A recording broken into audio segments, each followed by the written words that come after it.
Complex बन रहा है यहाँ पे बस स्टैंड पे। ये सेल्फ फाइनेंस के तहत हमने एक स्कीम रखी थी कि सेल्फ फाइनेंस के तहत ही इसको बनाएंगे, जिसमें म्यूनसिपैलिटी का कोई खर्चा अभी तक नहीं हुआ है। ये ठेकेदार अपनी जेब से पैसा लगा रहा है और जब इनकी टेंडरिंग होगी दुकानों की तो जो पैसा जहाँ से आएगा वो ठेकेदार को दिया जाएगा और जो सेविंग होगी वो रियासी में जितने भी वार्ड्स हैं या और एरियाज़ हैं रियासी टाउन के अंदर उनको डेवलप किया जाएगा, उनकी डेवलपमेंट के लिए ये पैसा इस्तेमाल किया जाएगा।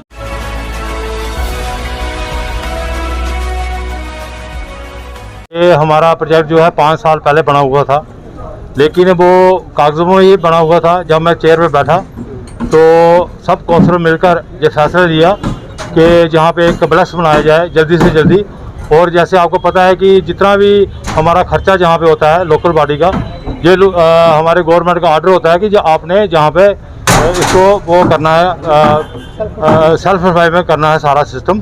तो उसके हिसाब से ये 35 लाख रुपए का हमारा प्रोजेक्ट था और डायरेक्टर साहब से मजदूरी लेकर और जो पहले हमारे डीसी थी जहाँ पे उनसे बोल के बहुत अच्छे तरीके से ये जो है हमारी 6 दुकानें और एक छोटी दुकान है, ये 35 लाख रुपए का प्रोजेक्ट है सारा।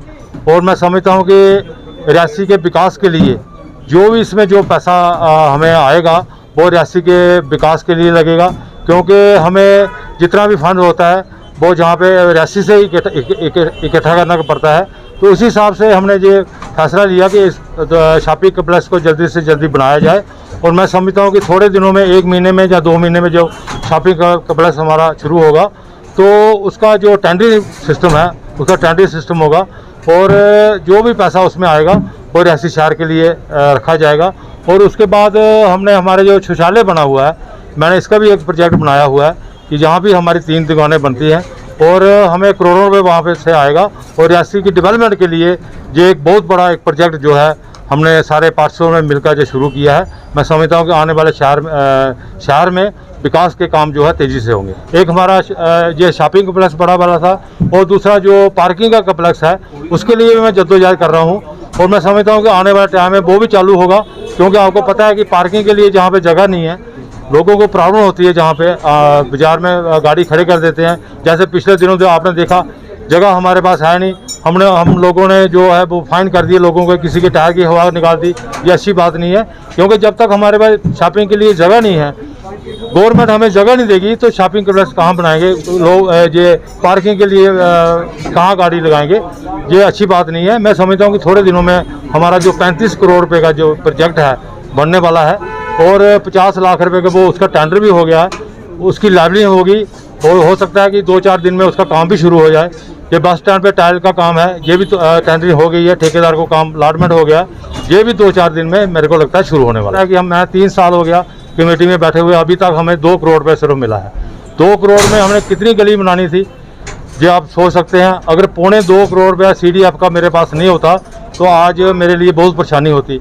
मैं MLA साहब का भी शुक्रिया अदा करूंगा कि उन्होंने जो 2.25 करोड़ रुपये दिया था उससे जो गलियां बनी हैं हमारी आज आप देखते हैं 99% जो है गलियां जो है रियासी की बन गई हैं। कुछ नए वार्ड हैं जैसे 13 नंबर है, 11 नंबर है या और जो वार्ड हैं उसका जो जितना भी हमारा फंड जहाँ पे आएगा और उसी हिसाब से जो है मैं समझता हूँ कि गलियों का काम भी शुरू होगा। ये जो कॉम्प्लेक्स बन रहा है यहाँ पे बस स्टैंड पे, ये सेल्फ फाइनेंस के तहत हमने एक स्कीम रखी थी कि सेल्फ फाइनेंस के तहत ही इसको बनाएंगे, जिसमें म्यूनसिपैलिटी का कोई खर्चा अभी तक नहीं हुआ है। ये ठेकेदार अपनी जेब से पैसा लगा रहा है और जब इनकी टेंडरिंग होगी दुकानों की तो जो पैसा जहाँ से आएगा वो ठेकेदार को दिया जाएगा और जो सेविंग होगी वो रियासी में जितने भी वार्ड्स हैं या और एरियाज़ हैं रियासी टाउन के अंदर उनको डेवलप किया जाएगा, उनकी डेवलपमेंट के लिए ये पैसा इस्तेमाल किया जाएगा। पूरे बस स्टैंड पे जो है वो अब खड्डा मुक्त हो जाएगा हमारा बस स्टैंड। 50 लाख का टेंडर लगा हुआ है और जल्दी ही मुझे लगता है 1-2 महीने में उसका काम स्टार्ट हो जाएगा। तो आपको बस स्टैंड पे कोई ऐसी चीज़ नहीं दिखेगी। और रही बात जो हमारे यहाँ पे कचरा फेंका जाता है उसका भी हल निकालने की पूरी कोशिश हो रही है और जल्दी ही 1-2 महीने में उसका पूरा हल निकल के हम एक सेग्रीगेशन शेड बना रहे हैं आउट ऑफ टाउन जाके, तो उससे भी हमें निजात मिल जाएगी। शुक्रिया किया MLA साहब का कि उन्होंने तो अपने फंड्स से 2.25 करोड़ रुपया जो है वो टाउन के लिए दिया था। उसके अलावा हमें जो आपने शायद ध्यान नहीं दिया, उन्होंने बोला कि 2 करोड़ रुपया उसके अलावा भी हमें मिला था। वो 2 करोड़ रुपया टाउन में ही लगा है, वार्ड्स में लगा है, क्योंकि हर साल डिस्ट्रिक्ट प्लान के पैसे आते हैं, IDMT के पैसे आते हैं, वो सारे हमने वार्ड्स में ही लगाए हैं, जिसमें छोटी छोटी नालियाँ हो गई, गलियाँ हो गई, वो सारी बनाई हैं। दिक्कत बहुत ज़्यादा है पार्किंग की, हम खुद समझ रहे हैं, और इसके लिए हमने एक प्रपोजल बनाया था जहाँ पे शीप की जगह है, तो हमने सरकार से कहा था, LG साहब के तक हम पहुँचे हैं कि ये जगह जो है वो म्यूनसिपलिटी को ट्रांसफ़र की जाए, ताकि यहाँ पर हम पार्किंग की सुविधा लोगों के लिए रख सकें। 15-20 कनाल जगह है, और उम्मीद यही करते हैं कि अगर वो फैसला हो जाता है तो 15-20 कनाल में हमारे कुछ कम्प्लेक्स भी बनाए जाएंगे, और उसके अलावा पार्किंग की व्यवस्था भी की जाएगी।